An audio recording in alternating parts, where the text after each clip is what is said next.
happy time and it's a sad time as well. Well, not sad because we don't think it's, sad. They're always around us. But as they say, the veil gets thinner and they're easier to pop in. And so we pay special attention to remembering them and honoring them, because without them, there would be no us. It's true.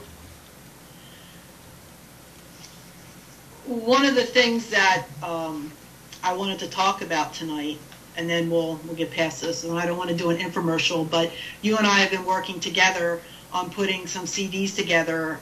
Last year, we worked on Yule. Mm-hmm. Christmas, a.k.a. Christmas, yes. Yes, well, we're not saying Christmas. We're saying Yule, because tonight's Yule. Well, for those that may not know, that's all. Yeah, that's true. And excuse right now, me, do I need to separate you two already? Not yet. Okay. Give us another 3 minutes. Yeah, you'll figure it out, Kim. It doesn't take us long. I'm on it. But we always kiss and make up at the end, so we're pretty good. But the one for Halloween, actually we got introduced to it last year, Kim and I, when we were in Gettysburg. Truth Travelers, we had an event up there, and it was so cool that it happened to fall right on Halloween. We did a 2-day event, and we had the paranormal investigation one night, and then we had the Halloween night was the party, and we brought you in. But we were all lucky because we kind of got a double dose, because we got, I don't want to label it, we got your version, okay? But we also, Lady V was with us, and we actually celebrated Halloween her style. And it stuck with both of us so much because it was so beautiful. I think society today, and I'm going to back up a little bit and get a little bit off track, is, and you and I have a lot of private conversations on witches and all the persecution and all the things that they went through. And I was thinking today, earlier when I was ironing, on there was a cigarette commercial that used to go, "You've come a long way, baby," right? Mm-hmm. And I thought, really, how far has it come along where society has accepted witches? Not as far as it probably should have after all these hundreds of years. We're still being depicted with green complexions and long noses and really ugly warts and things like that. I mean, that's what people typically think a witch is. So in that respect, we haven't really made any moves into the 21st century. As far as being accepted as people, at least, people aren't building fires and putting stakes down anymore. Well, most people aren't. There may be a few out there. So in that respect, as with the paranormal and the belief in the afterlife and spirits and everything, we're a little bit better off in that respect. We're not laughed out of town, except when reality shows not reality, but like Discovery or the History Channel or something, around this time of year, they will talk to witches, because they all have witch programs. And they will always bring the most, let me see, how do I see this? The most colorful of the bunch on, which isn't exactly, the norm. They'll bring the ones who dress up and the ones that are kind of outrageous and everything, because that makes good TV. And it's not that they're not witches, but it just, 99% of us are just like me, everyday people. We don't look any different. We don't have any markings on us, but that doesn't make good TV. So I always say that everybody probably knows a witch and doesn't know it, because it's not like we, put the sandwich board and start parading and saying, "Hey, I'm a witch." But, we've still got a long way to come. There's still a lot of prejudice. There's still a lot of misconceptions. There's still a lot of myths that aren't true that are still being carried out. And it's a difficult one to get through, especially the one about us being in league with the devil.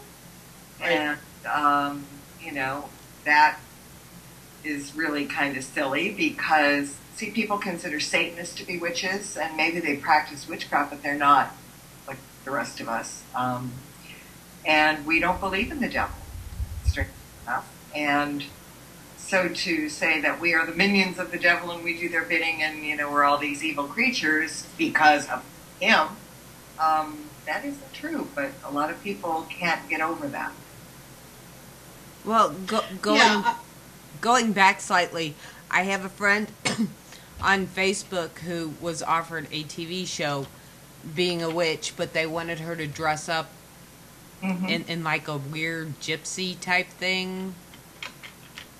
Yep. And she refused because she's like, that's not who we are, that's not how we dress, that's not how we act, but... Exactly. Yeah, I mean, it's just, you don't have to believe in us, but you don't have to make up stuff either. You know what I mean? We don't need to put on costumes to be who we are. Well, I do, but that's a whole different story. Well, that, there are times. There are moments. I've been known to do that too. I have a pointy hat. But it's just not. and I saw it. I saw the hat. Yes, It's did. real. I even saw her wand. Yes. Ooh. And it wasn't pointing in my direction for once. Well, it was a bad day for me, I guess. Either Yeah, that or that's she true. was just off a little bit and didn't realize she had her chance. I know, that was dumb of me, wasn't it? Hey, I was very nice and polite and didn't give her any reason to point that thing. No, because she was scared. I was not. I don't know. The most scared I saw either one of you in those pictures was eating those burgers. Yeah, That was pretty. they were kind of He's scary. scary, actually. Anyway, getting back to the witch's hat and attire. I really got into overdrive interest in witches. Well, besides, when I first met you, which is a kind of funny story because Dinah Roseberry was on your show. And Dinah says, "Hey, I'm going to be on this show." And I remember coming over to Para X to listen to you. And, I was like snoogle bugs for like, ever because I didn't know how to. You were actually listening to your show was the first time that I ever went into a chat room to listen to an internet radio network. Huh. Yeah, that was a first for me. And Dinah was on, and everything was going back and forth, and I can't even remember what the subject matter was. But I found myself going back more and more every week listening to you because you did a lot of witchy subjects and metaphysical and things like that. I think you did a couple ghosty things here and there, but I almost and I'm going to be embarrassed to say this, and I've talked to you about this before. Is I would sit here and I would look at your name in the chat room and I'd go, "Oh my God, I better not think anything bad. She's able to cast a spell on me." And then it'd be like, "Oh my God, if my mother only knew I was sitting here listening to a witch." Because I grew up 12 years at Catholic school. Mm-hmm. And it would have been unheard of if my mom was still alive and she knew I was listening to your show. And if I felt that way, I'm sure there was a lot of other people out there. Of course, now, I go to the extreme with a lot of things. But I think and I know you've had to be on the air at least 4 years plus. More, I think more like 5, okay? Yeah. On how I've advanced to the point where, if I see something that has something to do with a witch, I have to read it. I have to know all about it. And there was a very long time that I was very, very skeptical of even having a private conversation with you for that fear. But it's that fear that's passed down from one to the other, and the hearsays and she's a witch, and ooh. I've long since learned that I don't want to say you're as harmless as the fly. Because the next thing you know, I'll have a fly come buzzing in here and it'll do something nasty to me. But I think you get what I'm saying is the fact that, with what you do on the air every week, and there's a lot more witches that have come out that are doing shows that it's kind of, you're more accepted into society that, you get up in the morning and you take a shower and, you brush your teeth and you have breakfast and you get mail and, you read a book and watch TV and you do everything that we do. Mm-hmm. Clean cat boxes, the whole 9 yards. That's right. So, and we've been through enough things together with animals and whatnot, and I cry, you got something happy going on, I'm cheering you on, and vice versa. You're no different. And that's one of the things that I try and get out there is, throw away that stereotype or, the misconception that's been drummed into you over the years. Mm-hmm. That would be nice. It would be a novel idea. Hey, if I can change on that, others can change too. And I find myself surrounded. Her and I travel around together all the time. A lot of my friends are witches, and it was like one day I said, wow, I'm like surrounded by witches. What would my mom say? Probably rolling over in a grave. I know. I even got on a plane to go visit you, and I'm thinking, I'm really glad that I was able to open up, and I hope others do too. Well, I would have sent the broom for you, but it was in the shop. I would never ride on that broom. I heard about your broom. Excuse me? Okay, Kim, your turn to step in. Okay, Yeah. Now it's time to separate you two. Actually, what started this conversation before it totally went left was Sayin. Yes. Mm-hmm. It's her fault. She got me off track. It's always my fault. Okay, she said it live. Everybody heard that? It's always... Yeah, always blame the witch, yes. Okay. Anyway, go ahead, Kim. Okay, now every time I open my mouth, you two go at it again. I've already had to separate you once. All right, I'm in my corner. Yeah. So, Sayin, I don't know a lot about it. My studies on Halloween have always been like back in the early 1900s. But it was on the traditions, not so much on what I guess you would call witchcraft or anything like that. Mm-hmm. Well, like I said, mainly it's a time that we communicate with the dead because they are closer to us than the rest of the year. We have giant bonfires. We have things where back in the ancient times, the old times, people would extinguish all their fires and then light a giant bonfire on Samhain Eve and then relight their hearth fires, their cooking fires and everything with that one fire because that was a sacred fire and that would last them the whole year. Also, another tradition was going, which was a precursor to trick-or-treating, was going a souling, where kids would go to different people's houses and ask for food. And at that time, it was because they were hungry. It wasn't, because they were doing it for sport. But going a souling was a very popular thing to do on Samhain Eve. But that's also where the apples and the nuts and stuff like that started. Yeah, well, the nuts particularly had to do with divination. It's a good time for divination, to tell fortunes, to look through crystal balls or scrying mirrors or, even the thing that some kids do now, or we did when we were kids, peel an apple and keep peeling one piece and throw it over your shoulder and see what initial it spells, because that's going to be your husband. I never heard that one.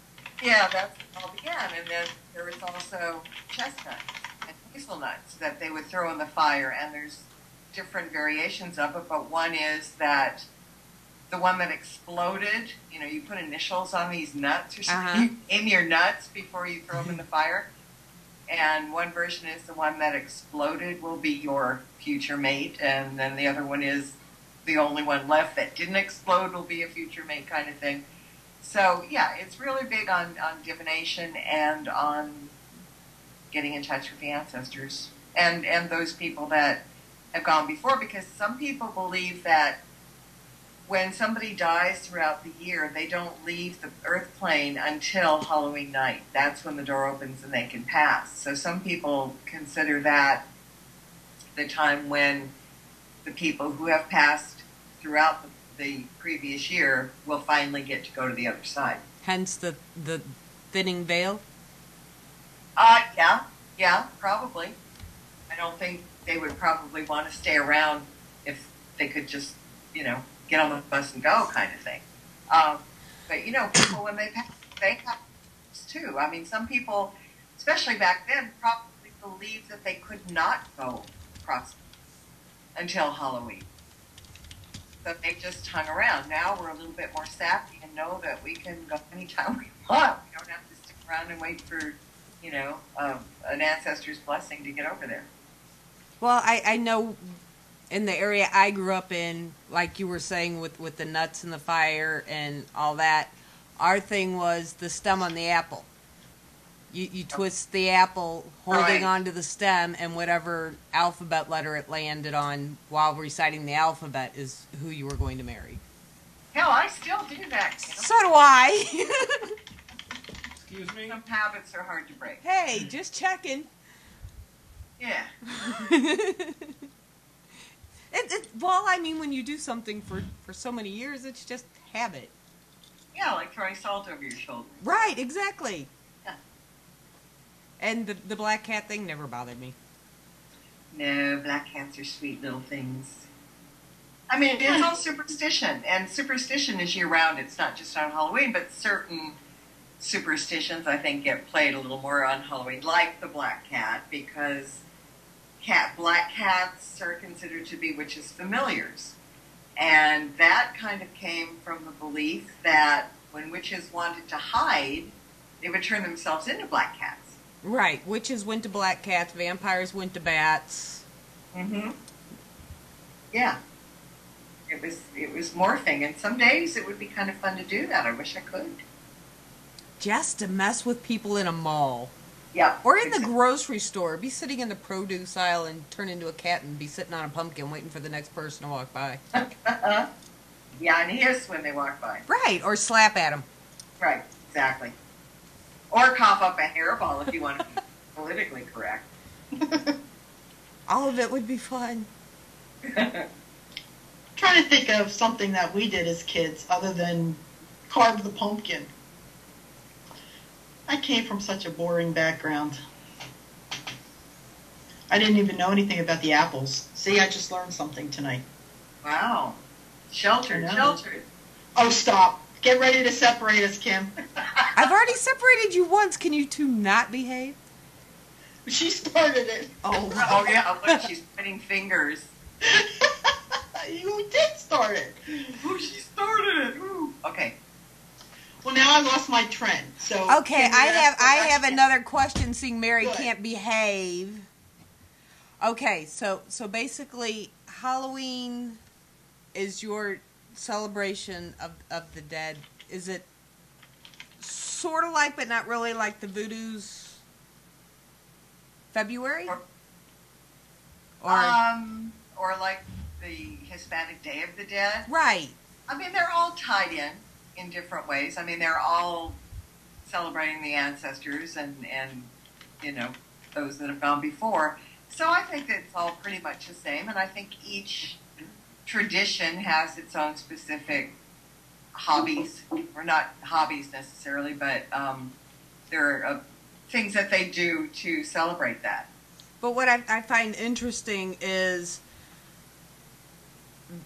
the witches are, oh, that's bad, that's evil, but the Mexicans have their Day of the Dead and so on, but that's okay. Well, yeah, and I mean, in Asia, they take, they I don't know what, it is the Day of the Dead, and I don't remember the name of the holiday it is, but they will put boats in the water, paper boats in the water, and sail off to, that, or, burn them, and so the ashes go up to the dead and stuff. Every culture has something like that. Right. Although, the witches, the voodoo, a lot of them are very, very gentle, very caring. They're not totally creepy. I saw something on TV about a couple weeks ago about this. I can't remember where it was. I want to say it's in like Pakistan or somewhere over there. But every year they dig up their ancestors to rewrap them. Ew. You would think after a couple of decades there wouldn't be much to pick up. Yeah, but apparently they do it like on the anniversary of their death every year. Yeah, well, it's a way to show respect. I mean, bottom line, and that's what everybody should do. You know, it doesn't stop with our grandparents or our great-grandparents. It goes back and back and back, and I guess we tend to stop when we get to a grandparent or great-grandparent because we don't know much about the others. But that doesn't mean that you can't think about them, remember them, acknowledge them at least. Oh, absolutely. I just found it, you know, especially when it's like the first year. Mm-hmm. I'm like, okay, because, you know, there's still things in there that aren't quite gone yet. Yeah, there's some things I just wouldn't want to see, frankly. Yeah. But, yeah. Yeah, digging up. But don't you think that's disrespectful, though, digging somebody up? Not if you're doing it for the right reasons. These people are doing it because they're rewrapping them, I guess, or you know, they're caring for them as we would put a flower bouquet on a grave. That's pretty much the same thing that they're doing in a more graphic and aggressive manner.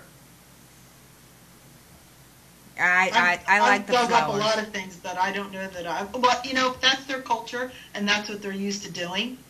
Yeah. You know? Right, and I understand it's all a form of respect. Their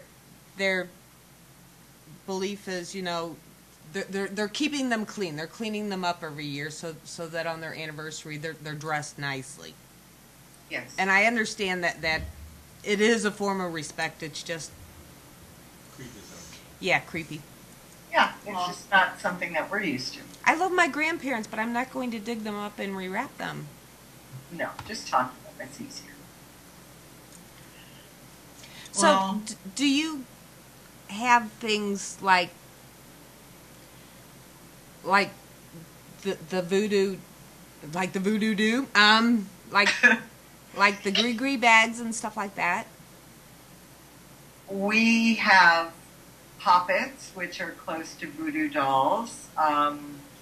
We have bags. We don't call them gree bags, but we have them for the same purpose to sometimes we just make sachets out of them, you know, for various spell work.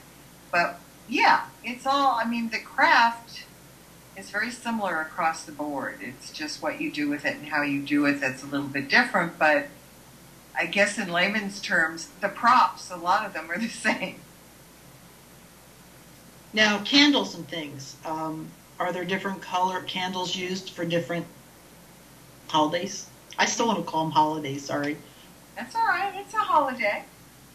Yeah, candles have colors just like incense and oils. The scents, various scents mean different things too. I mean, a green candle, for example, would represent money. A red candle would represent love. A white candle would represent serenity and health, that kind of thing. So on Halloween night, Uh-huh.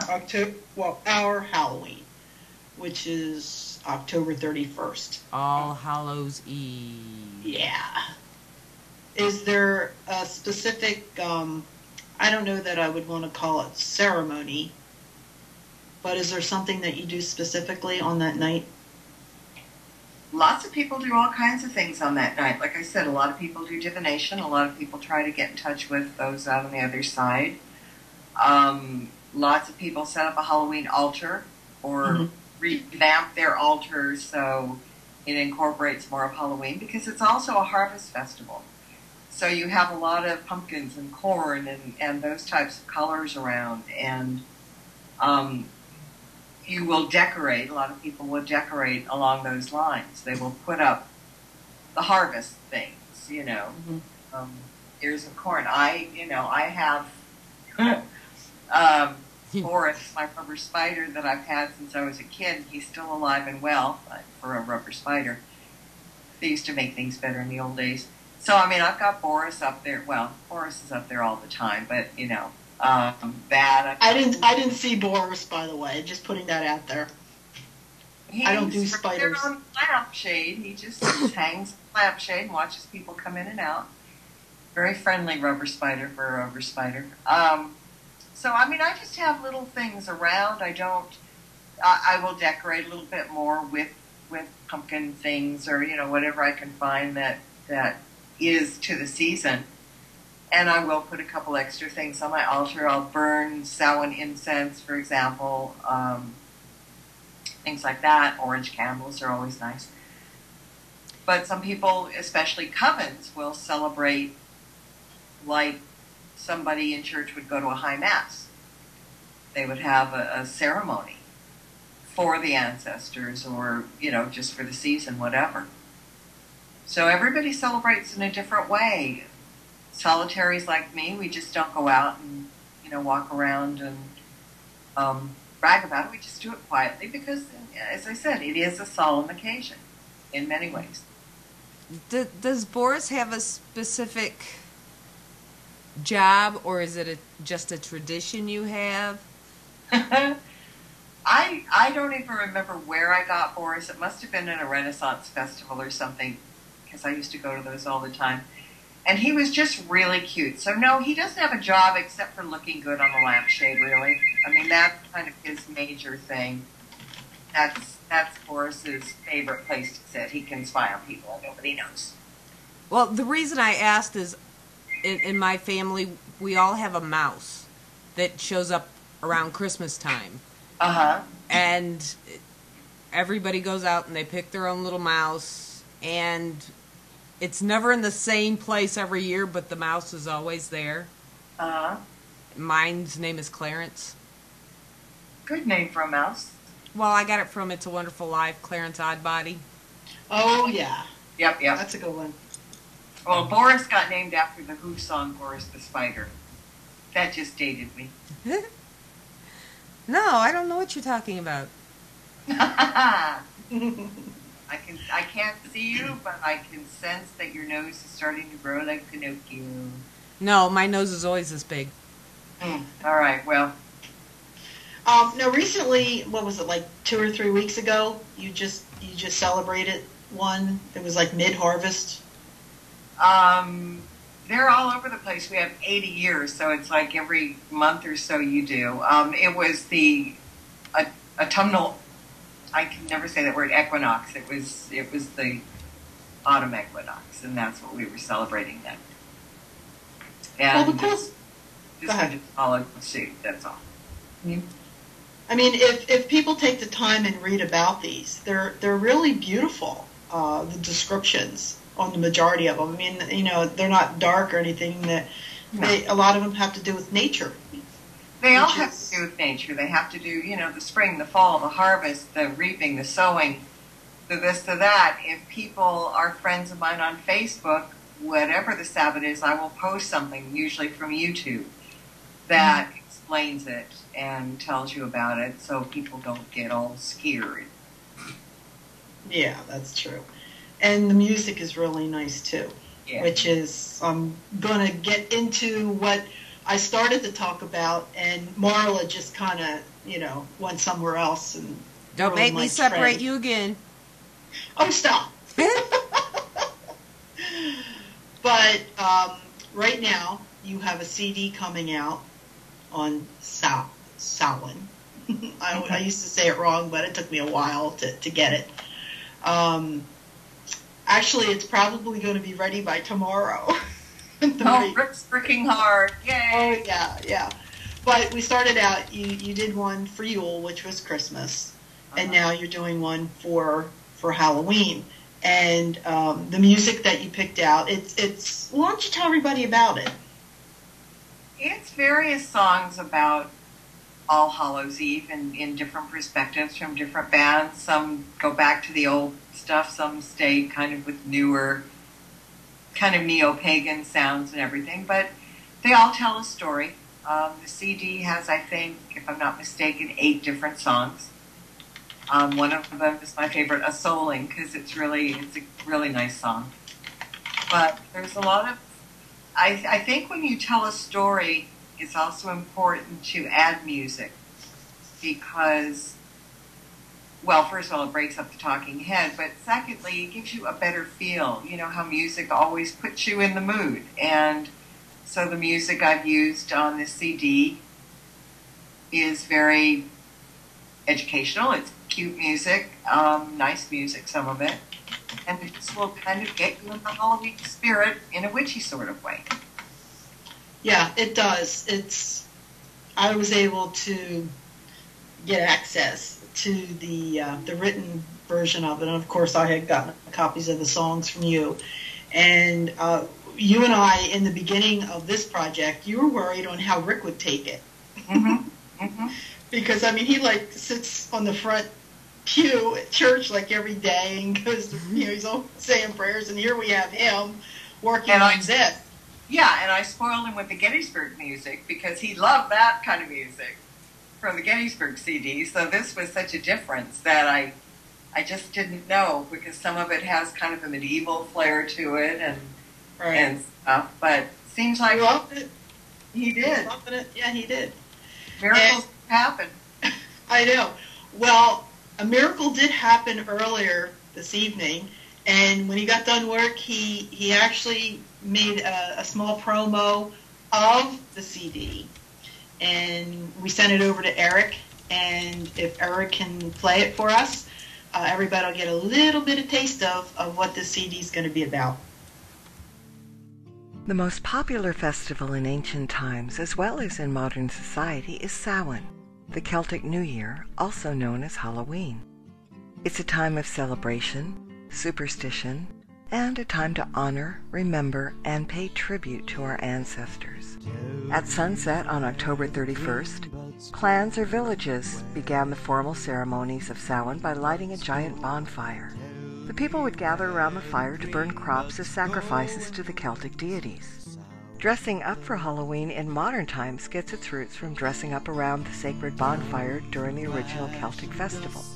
People thought they would encounter ghosts if they left their homes, so to avoid being recognized, they would wear masks after dark so the ghosts would mistake them for fellow spirits.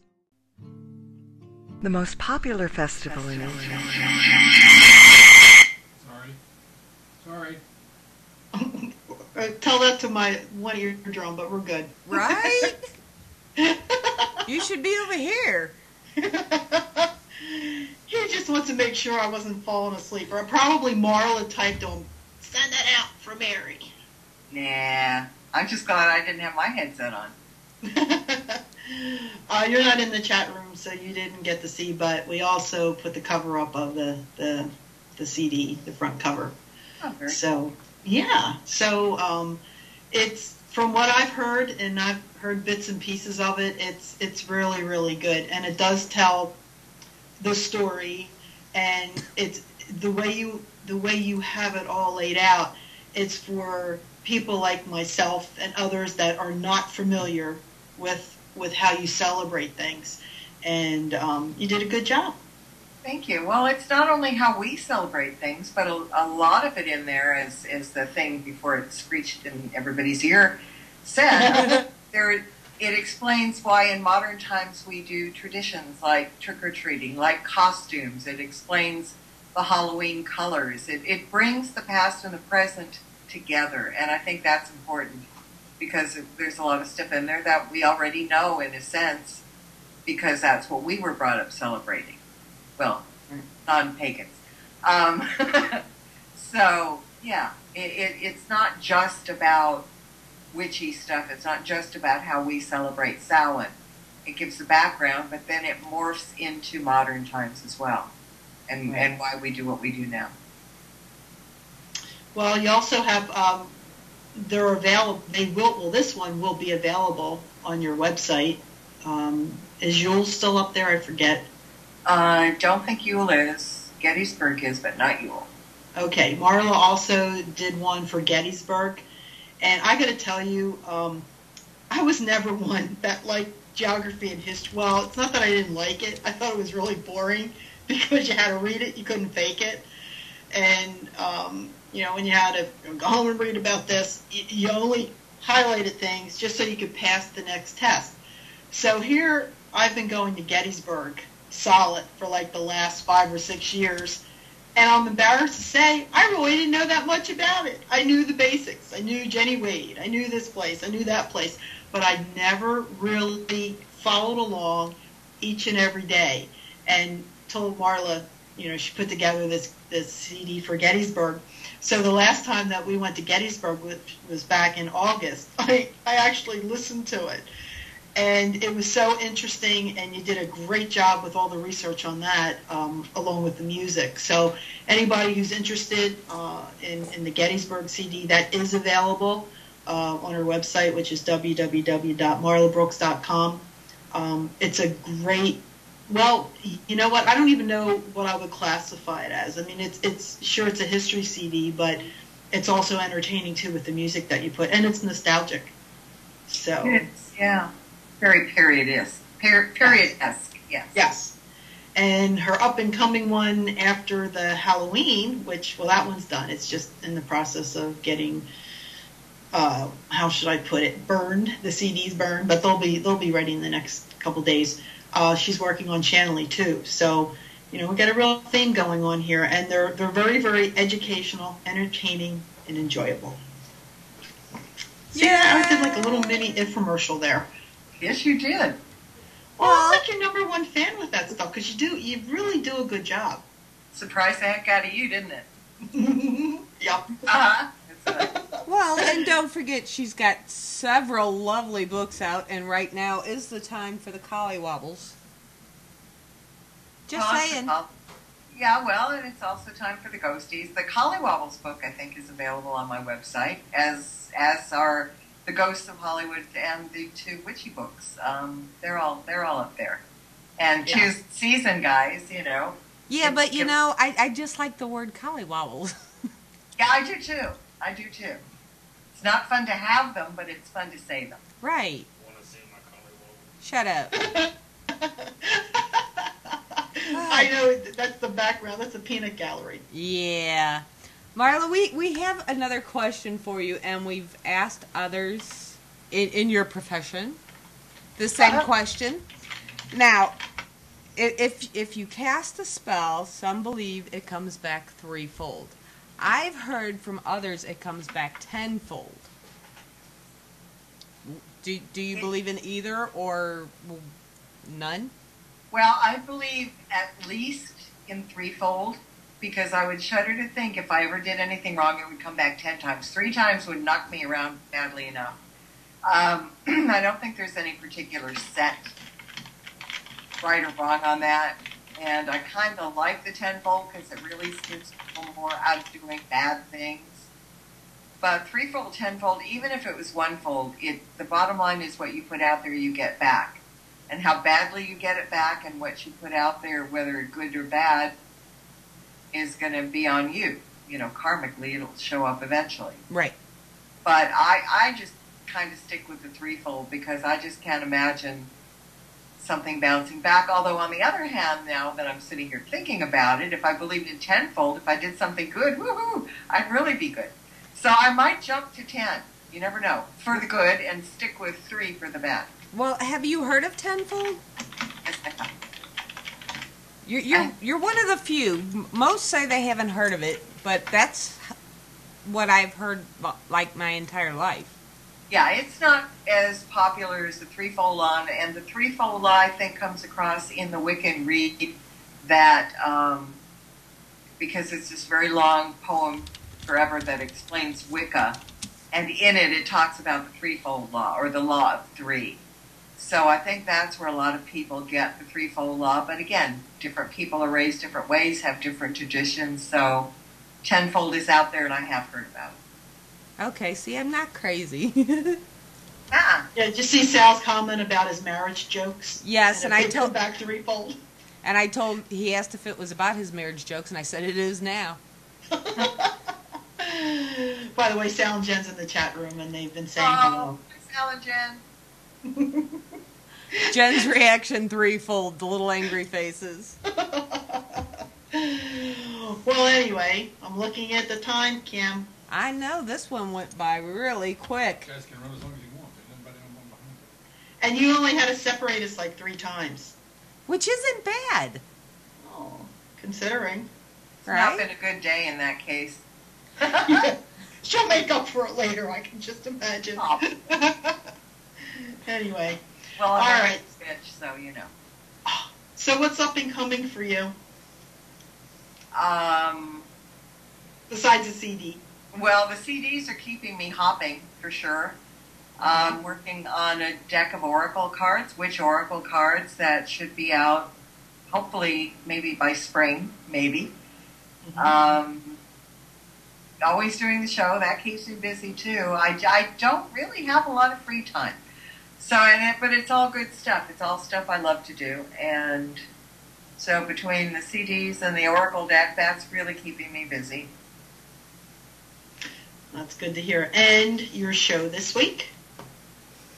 This week, I love this. I love this. Anybody that's my Facebook friend, and please go ahead and you know, friend me on Facebook, and also go over to Fans of Stirring the Cauldron and like that. But this week I have a really neat guest. Her name is Chris Bradley. She's an author, and she wrote this book called Mrs. B's Guide to Household Witchery, Everyday Magic, Spells, and Recipes.